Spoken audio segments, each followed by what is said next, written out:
What's good, Hoopers? Are you struggling with jumper's knee or patella tendinopathy? In this video, we're going to go over some exercise that we like using for muscle group that is often overlooked and sometimes under rehabbed, and that is the posterior chain. So the posterior chain includes erector spine in your back, your glutes, your hamstrings, your calf. And a lot of times we get so focused on the tendon, the anterior part, like stretching and strengthening those front parts, and oftentimes we don't look into the back parts of our body, and you need to be balanced with your body to be able to perform and function, which is great for rehab. So in this video, we're going to show you some exercise that we like using with our athletes.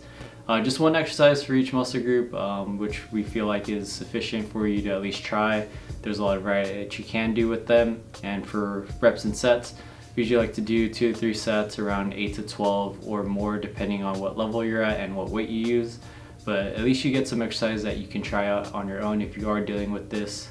So comment below if you are dealing with jumper's knee and if you're doing rehab or not.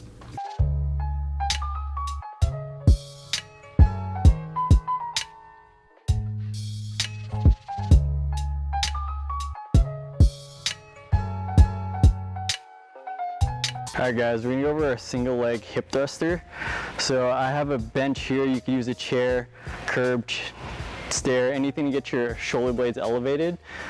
The bench is on the right below my shoulder blades, so give me support there. I'm gonna get on my left leg, so that's my reference leg. My right leg's gonna drive up towards my chest. I'm gonna use my hands to grab it to help lock out my lumbar spine. I'm gonna tuck in my stomach, so imagine like I'm getting punched there. I'm gonna put most of my weight through my heel and on my left leg.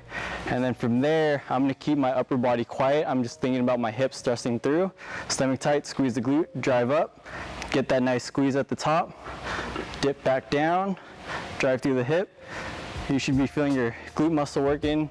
Majority here, you might feel your hamstring a little bit, but try and mentally focus on that glute.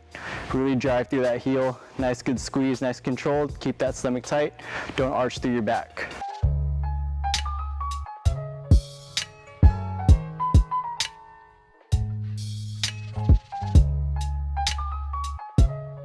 Alright guys, so we're going to go over a single leg RDL with the weight. I have a dumbbell here. You could use a kettlebell if you'd like. And we're going to hold it on the opposite arm to engage our core a little bit better and work on control. And it's a good counterbalance. So I'm going to show you facing this way first. My left leg's my reference leg. So tripod foot, big toe, pinky toe, and heel. Slight knee bend to unlock the knee. Engage your back. Keep that neutral spine.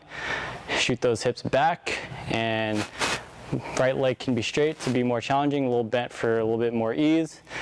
And as you hinge down, go to a point where you feel a hamstring stretch. For me, that's right there. And then push through your leg, push the ground away, squeeze your glutes, come back up to starting position.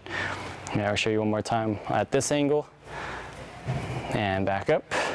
And I'm gonna show you my right side now. And big thing with this angle is we want to keep our hips, pelvis, and trunk as straight as we can.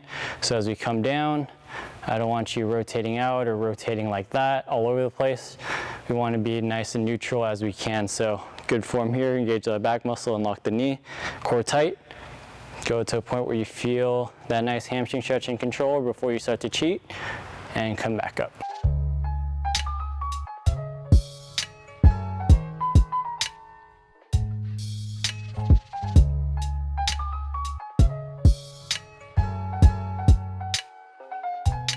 Alright guys, we're going to go over the top plank with hip extension exercise.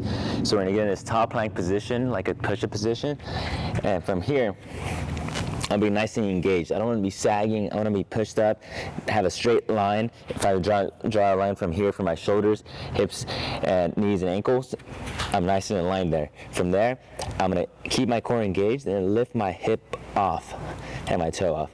Driving using that hip, using that glute.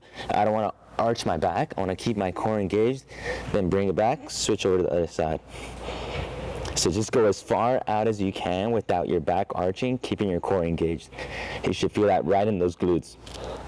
Alright guys, welcome back. Hope you enjoyed some of those exercises like we mentioned for sets and reps.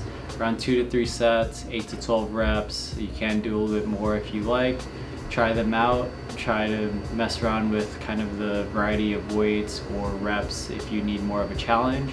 If you are struggling and need a little bit more guidance, we have a great online jumpers knee pre/rehab program.